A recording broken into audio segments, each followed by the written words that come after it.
Hi, welcome to another video. First off, thank you to everyone who shared their thoughts and questions about Colonel Brandon in my community post. Now this video is shaped as much by your insight as Austen's words, so do keep the conversation going below. Right, let's get into Colonel Brandon and what makes him tick. Now, it's also worth mentioning that the Brandon story is intertwined with that of Willoughby. And so if you've seen the Willoughby video, some of this character analysis may sound repetitive, but it absolutely has to be covered if we are going to delve into Brandon's character.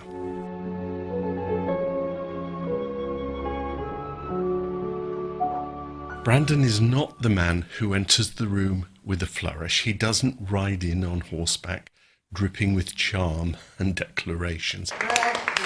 Brandon, where have you been? Oh, come and meet our beautiful new neighbour. What a pity you're late, Colonel. He doesn't seduce the audience or even demand it. Colonel Brandon simply is. And as we see in the early chapters of Sense and Sensibility, that can make him invisible, especially next to Willoughby. Where Willoughby burns bright, Brandon simmers. Where Willoughby gestures, Brandon watches. And also where Willoughby wounds and apologises, Brandon endures and acts. And yet, for years, readers have glossed over Colonel Brandon. He is, to some, the dull suitor, the safe option. Austen herself knew this. Austen's first description of Brandon isn't full of drama or admiration. It's quiet, subtle, but there's no mistaking the respect behind it. His appearance, however, was not unpleasing. In spite of his being, in the opinion of Marianne and Margaret, an absolute old bachelor, for he was on the wrong side of 35. It's polite, vaguely warm, but not passionate. This is the Brandon problem. His goodness is not loud, his honour is not performative. He doesn't speak the language of youthful romance, not in verse or flowers or grand gestures. I think Colonel Brandon has a little more discernment than your usual audience. I think he's the sort of man that likes to find fault with everybody and everything. He speaks it in silence, in loyalty, and of course in showing up over and over again. And yet, Sense and Sensibility is built on this contrast. One man dazzles, the other endures. One promises, the other delivers. Brandon, the overlooked man in the corner, becomes the moral centre of the novel by earning trust. What makes him so enduring, and dare I say quietly beloved, is that he doesn't try to be loved, he simply does what's right. And so this deep dive isn't just about Colonel Brandon as Marianne's eventual partner, it's about Brandon as a man who has loved and lost, and who carries guilt and responsibility, and who moves through society with a quiet kind of strength that doesn't demand applause. It's about how Jane Austen builds him through detail, through observation, through absence and presence and the space between. Now, he's not Darcy. He doesn't change or evolve because he doesn't need to. Austen gives us a rare thing in fiction, a man who is already good, albeit a little broken, and she asks us not to swoon, but to understand.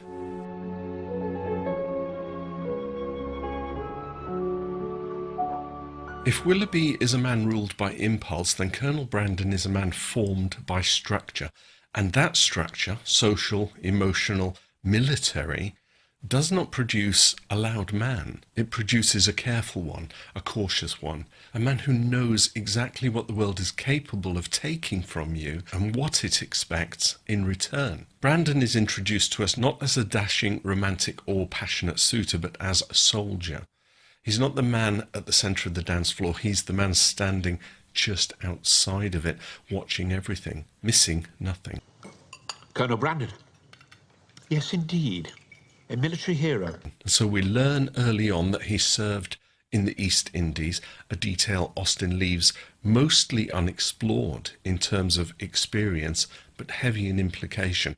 In the conversation between Willoughby, Marianne and Eleanor in the novel, the subject of Brandon reveals something of who the man is. Yes, Marianne, even in a man between 30 and 40. He has seen a great deal of the world, has been abroad, has read, and has a thinking mind. That phrase, "he's been abroad," meant something specific to Austen's readers. It conjured up not just service, but survival, exposure to colonial tensions, illness, and the weight of the British imperialism. A world where young officers were sent to seek their fortune, or more often to recover from scandal or loss. Within it is the wreckage of the first love, the woman he was forbidden to marry, Eliza, who was given to his elder brother in a transaction of inheritance and duty. So his escape to the military service is not just career, it's grief, shame, and self-preservation. And yet, from this life, Brandon emerges not bitter, but bound by a deeply internal code. He doesn't rail against the system that wronged him. He simply refuses to participate in that kind of cruelty again. They say he had his heart broke, and he has never looked at a woman since. Not in that sort of way, you know. When we first meet him in Barton, he's not defined by trauma, but by discipline, because his calm is not bland, it's hard-won. His silence is restraint, which in Austen's world is often the highest form of integrity. I had some necessary business. Unlike many of Austen's men, Brandon has money and means. He owns Delaford. He is free to act, but what's remarkable is how rarely he chooses to exercise that power for personal gain. Instead, it seems that his wealth becomes a means of protection for others. When he offers Edward Ferrars the living at Delaford, it's not social charity, it's more a kind of quiet rebellion against the structures that have failed both of them. But I know only too well the cruelty. The impolitic cruelty of dividing two young people long attached to one another. This is how Brandon shows who he is, not through flattery or performance, but through action, through stepping in where others turn away. And we mustn't mistake that for silent passivity. He doesn't interfere in Marianne's infatuation with Willoughby, not because he doesn't feel deeply, but because he believes in autonomy, even when it hurts. A picnic on my estate at Delaford, if you would care to join us. He will not compete in the marketplace of performance. He will wait and watch and be ready when needed. We'll, of course, be including Mr. Willoughby in the party. I should be delighted to join you, Colonel. His friendship with Sir John Middleton is one of those strange Austen pairings that just seems to work. Sir John is all talk, all energy, all well-meaning chaos, and Brandon is the opposite. But sometimes the loudest friend chooses the quietest one to confide in. And perhaps Sir John sees something in Brandon that others miss. Reliability, patience, a kind of grounded strength. Their friendship isn't analysed, but it anchors Brandon socially. It's the reason he's there at Barton in the first place, and why the Dashwoods meet him at all. And it's this masculinity, quiet, wounded, honourable, that Austen places beside Willoughby's charm and Edward's quiet uncertainty. Brandon is not a symbol of romance, he is a moral support. He's what happens when pain does not harden a man but deepens him. He's not flashy, but in Austen's world of emotional speculation and social theatre, this is the only man who never pretends.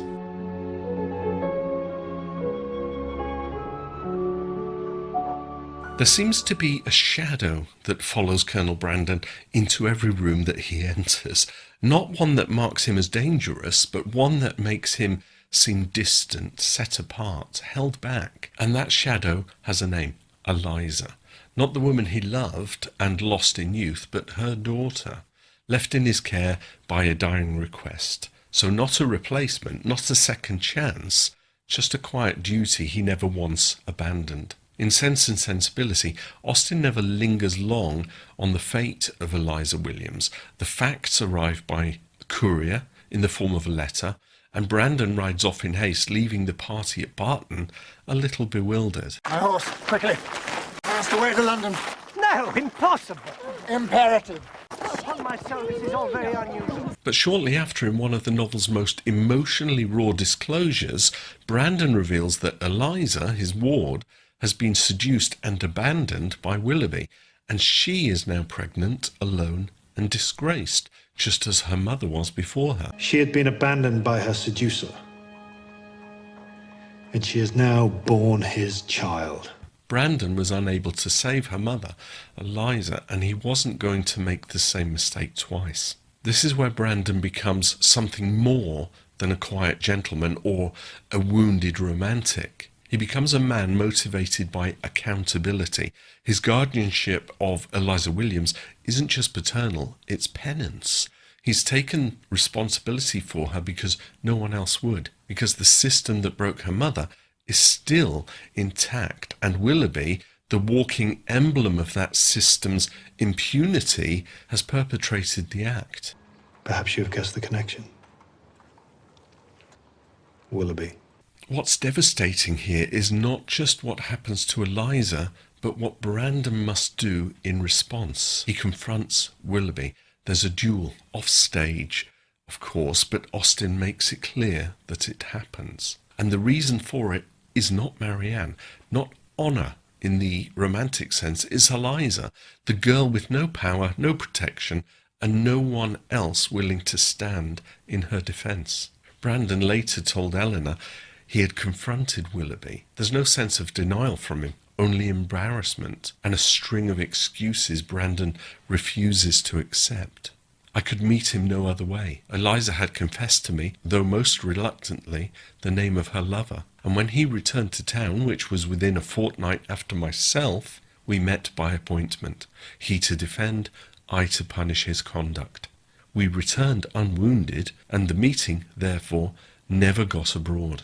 And this is Brandon's transformation from bystander to protector, from a man who once left England to escape his own emotional ruin, to a man who now stands and fights, not with bravado, but with quiet fury.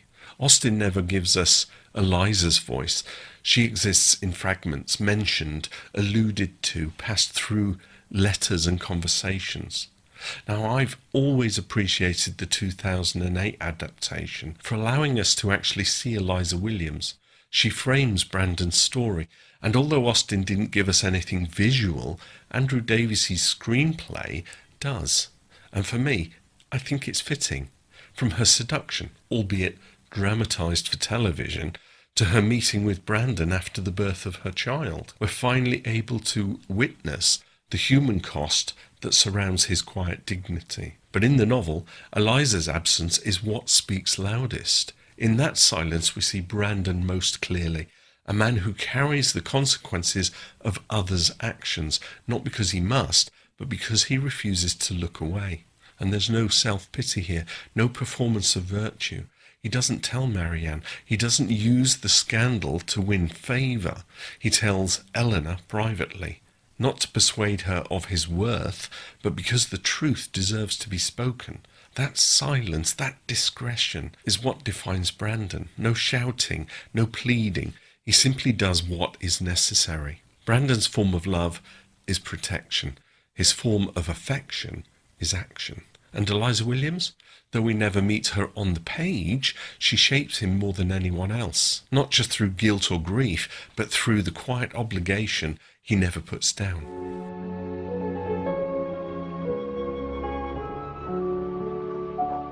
Before Brandon ever meets Marianne Dashwood, he's already lived an entire emotional novel, the story of love denied, cruelty sanctioned by law, and a grief so enduring it becomes part of his posture, his stillness and his quiet.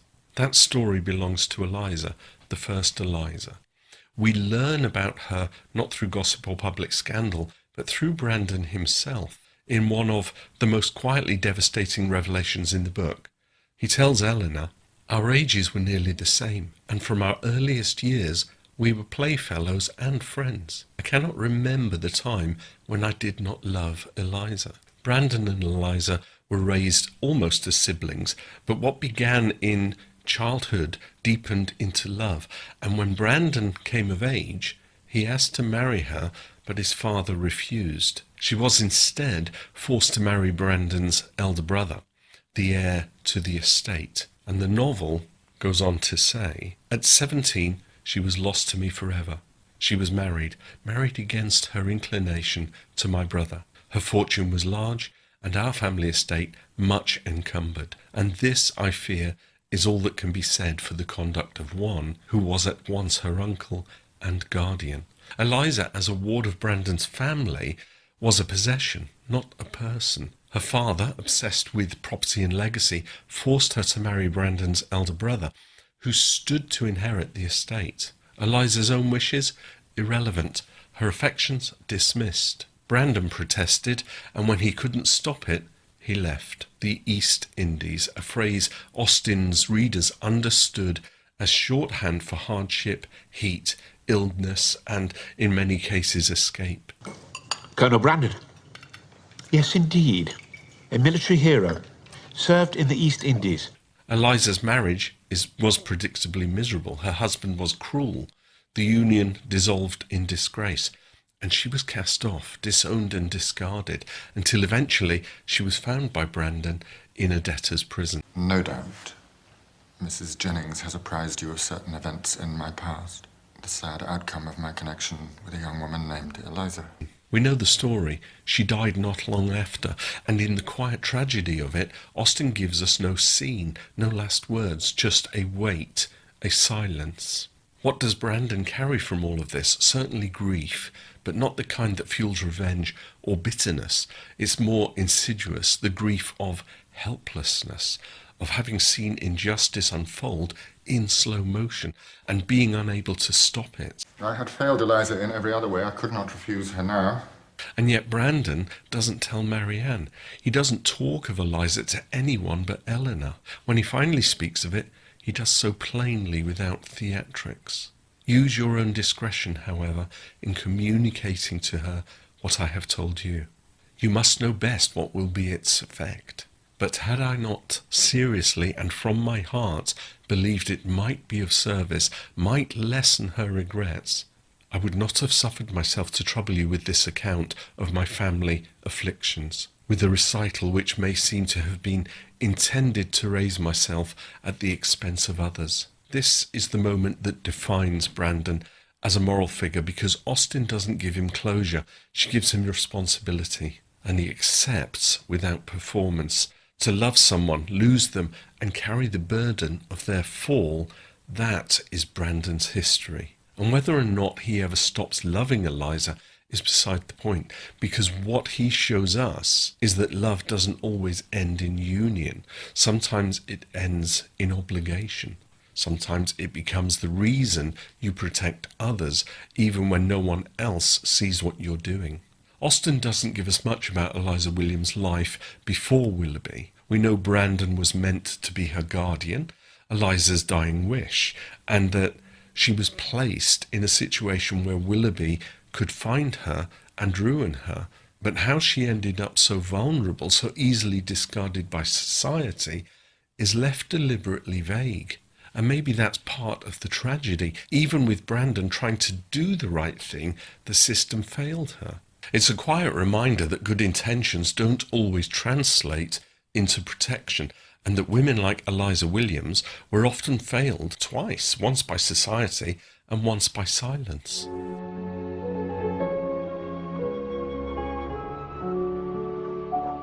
So, the duel. I mentioned this in the video about Willoughby, but if you've not seen that video, then this might be new to you. If you have seen the video already, then I think it's worth reiterating a bit. The duel is mentioned only briefly in the novel, almost in passing. Colonel Brandon tells Eleanor, "We met by appointment, he to defend, I to punish his conduct. We returned unwounded, and the meeting therefore never got abroad." And that's it. That's Austen's account.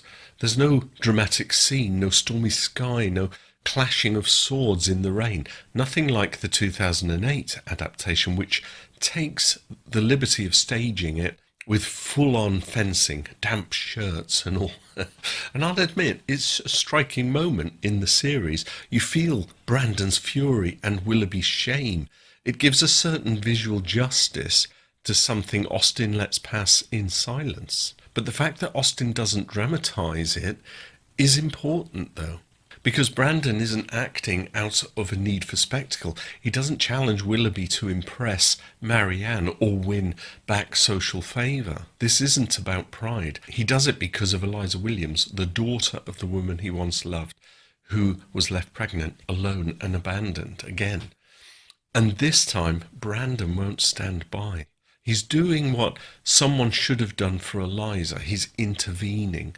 And what I find interesting, what Austen leaves open for us to consider, is that no one is hurt in this duel. There's no wound, unless you consider the 2008 adaptation, of course.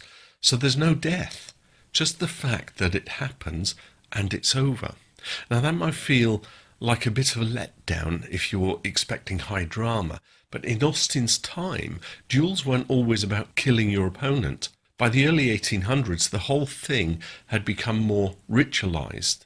In many cases, it was enough just to show up. Honour could be satisfied without a shot being fired or a drop of blood spilled. Sword, as you wish. 'Tis the only weapon for a gentleman. That means, Mr. Van Hoyle, that you have the pistol. I thank you. Sometimes a man would deliberately miss. It was more about the willingness to defend your values publicly and with risk. And that's exactly what Brandon does. He quietly holds Willoughby accountable without broadcasting it to everyone, only mentioning it briefly to Eleanor. In that silence, I think we see something important. Brandon doesn't need applause, and he doesn't need people to know. What matters to him is doing the right thing, not being seen doing it, and that's what makes the difference. And I'm sure that's one of Austen's points in forming his character. Willoughby performs emotion, he performs charm. Brandon doesn't perform anything. When he acts with intention, and he acts alone. And for a man who spent most of the novel observing from the edge of the room, this is the moment he steps in. It's not a duel for love, but to draw a line. It says, this can't go on unchallenged. You know, there's something kind of deeply satisfying about it, not in a cinematic way, but in a human way. No speech, no victory lap, just a man doing something difficult because someone needed to. And maybe in Austen's world, that's the kind of honour we should be paying attention to.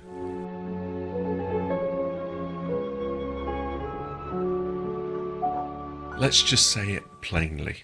Some readers, and more than a few of you viewers, aren't sure how you feel about Brandon and Marianne's ending.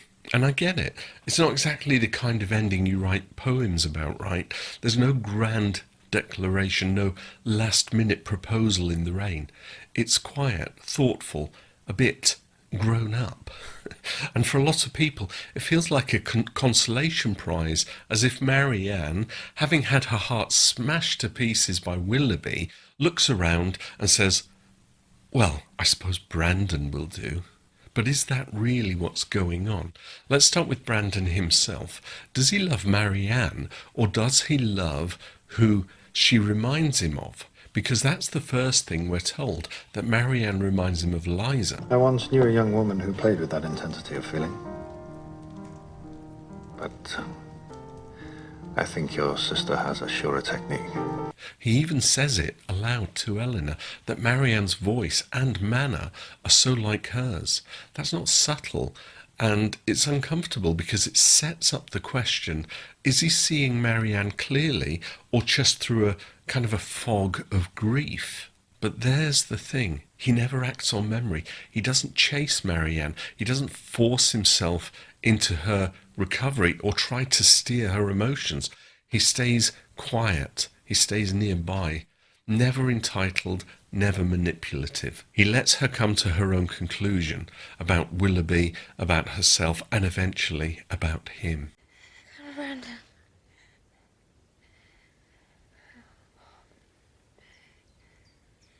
And that kind of patience doesn't come from fancy, it comes from experience.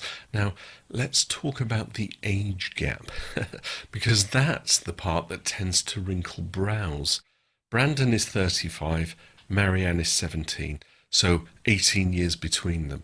And for modern readers, That's kind of a pause moment, and understandably so. Some viewers even said that they thought Eleanor would have been a better match, or even Mrs. Dashwood. And that one made me smile. But I know what you mean. Someone closer to his age, someone more grounded. Eleanor gets to know Brandon before Marianne does, and not through spectacle, but through those quiet conversations that often pass unnoticed. What grows between them isn't romance, and Austen never hints at it, but it is intimacy, a rare, sincere friendship between a thoughtful man and a quietly perceptive woman. He could say no more, and rising hastily walked for a few minutes about the room.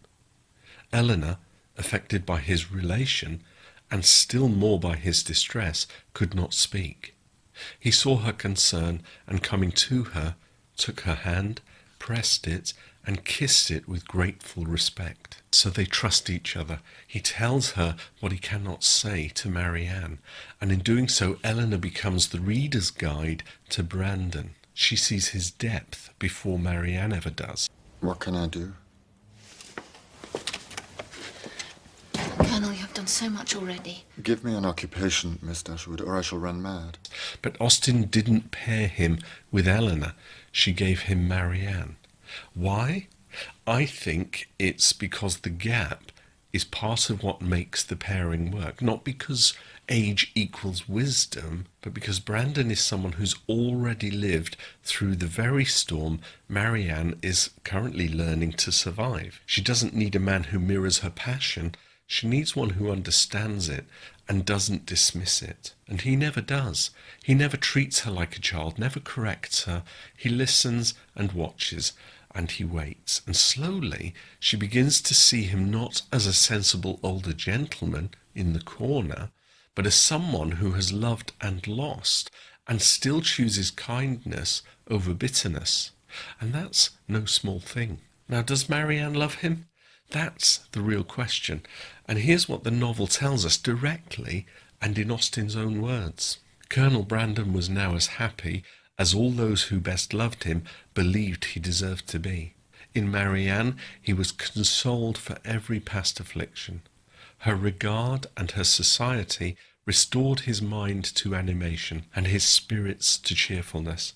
And that Marianne found her own happiness in forming his was equally the passion and delight of each observing friend. Marianne could never love by halves, and her whole heart became in time so much devoted to her husband as it had once been to Willoughby. That's clear. Not duty, not resignation, love. But it's a different kind of love, not the wild, poetic kind she once imagined, but love built on trust, respect, and shared quiet.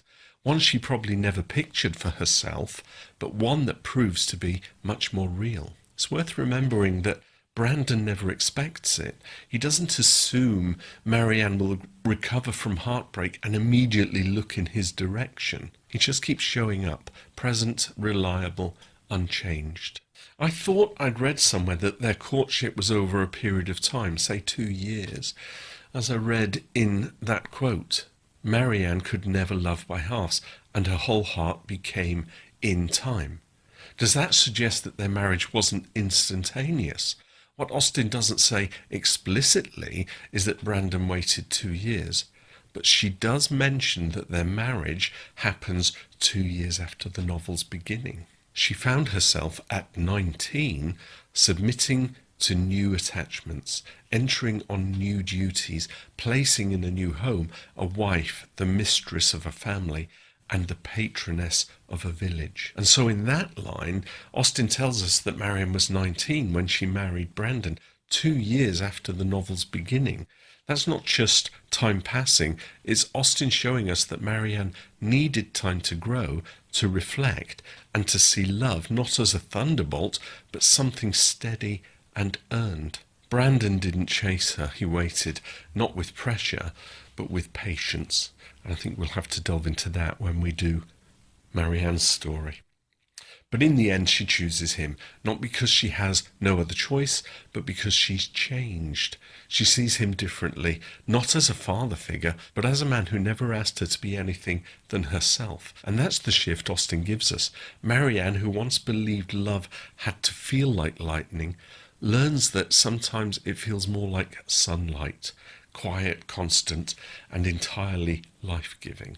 And if I can say this, what's so fascinating about these two portrayals, Rickman and Morrissey, is that they each give us half of something.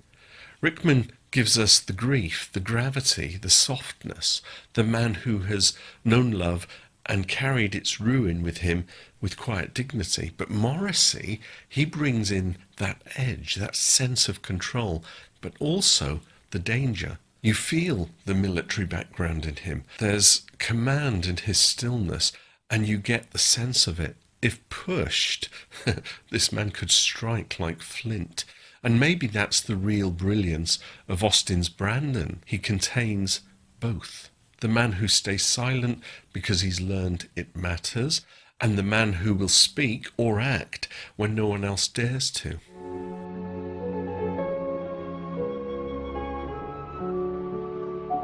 So how can we sum up Colonel Brandon? How can we tie all of this together? He's not the first to speak. He doesn't interrupt. He doesn't throw himself at centre stage like others we could mention. But the longer you sit with the story, the more you realise he's always been there, listening, steady, holding the line while everyone else chases passion and performance and perhaps even pride. He's not perfect, he carries loss, he carries silence, and for some readers, especially early on, he might even fade into the background, but Brandon's not written to dazzle, he's written to last, and I think that's what makes him so compelling. He doesn't save Marianne from herself, he doesn't try to.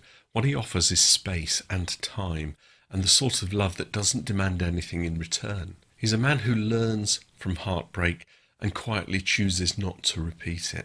And yes, let's talk about Alan Rickman, because let's be honest, for many of us, his Brandon is the Brandon. The voice, the gaze, the sheer restraint of him. He gave the character a stillness that said everything. You always felt there was a lifetime behind his eyes. And Rickman didn't just play Brandon, he understood him. He gave weight to the silences and dignity to the heartache. And it's no wonder so many fall for him hard.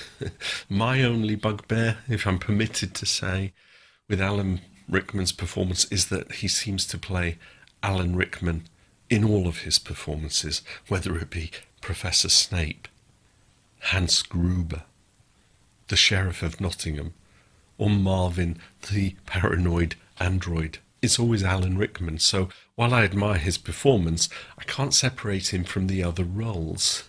So Brandon here could be Snape, but in a military uniform. But that's just a man's view. I'm sure many women will see it differently. And I might add, if you've not seen him in Blow Dry or Truly Madly Deeply, I'll put a picture of the movies, whether you can stream them or something. That is exceptional performances from Alan Rickman, where he doesn't seem to play Alan Rickman. Just a thought. It's